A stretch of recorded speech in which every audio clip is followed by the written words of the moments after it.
So I'm Nathan Donaldson. I've been moving to Bundy all my life, and I just enjoy Bundy in general. I get to do my sport down on the local track, and it's just a lot of fun to live here. So my classification T34 is for cerebral palsy athletes. So those are athletes with minor brain damage, which is the classification of cerebral palsy, and this can cause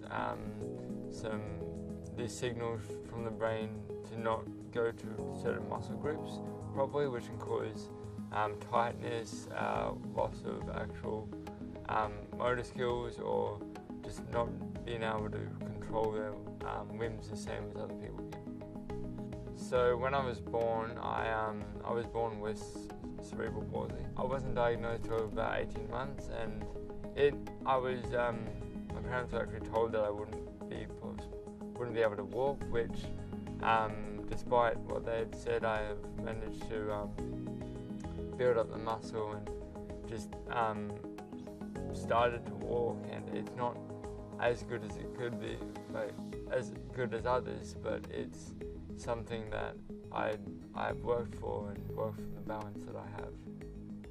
So through my sport, I've been able to travel around Australia. I've been to Perth, Canberra, Sydney, and it allows me to travel.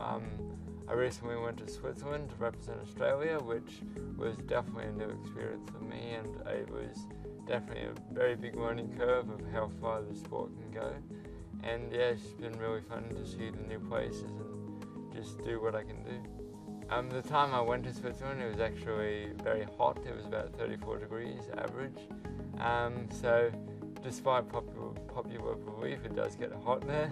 But no, it's a good country. The track is one of the fastest in the world, and yeah, it's just a good environment to be in. The track here in Bundaberg is a pretty common track. It's not one of the fastest, but it's good for people in the local region to train on, and just to work on their abilities and just build up where they need to, so when they get to the bigger events and the faster tracks, they'll be a lot more prepared. Going to school with a disability it definitely had its challenges, like not just the physical differences like my riding ability, but just in general, I was a pretty sensitive kid. Because of it, I was very self-aware, and it did make a few things difficult, but as I grew up, I started to learn to just embrace my disability and kind of make it a part of me, and so other people wouldn't be able to use it against me as bullying.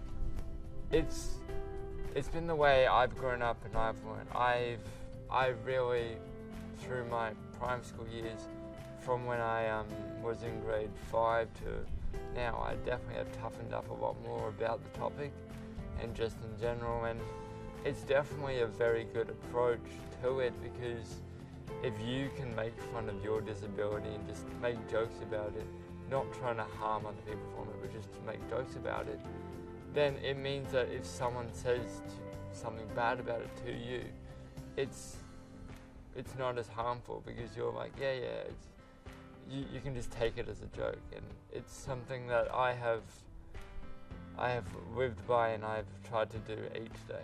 So next, I want to represent Australia again at the Junior World Para Championships coming up next year, and hopefully in the future the 2020 Paralympics in Tokyo. Those are my main goals. To go to the Paralympics would just show me that I can achieve what I want to do, and to show that it's possible, not just for me but to others as well, that if you want to do something, it's not going to hold you back having a disability. I've always liked the athletics even before I knew wheelchair racing, and I've always liked the green and gold. So I'm happy that I've been able to wear it, and hopefully to wear it again.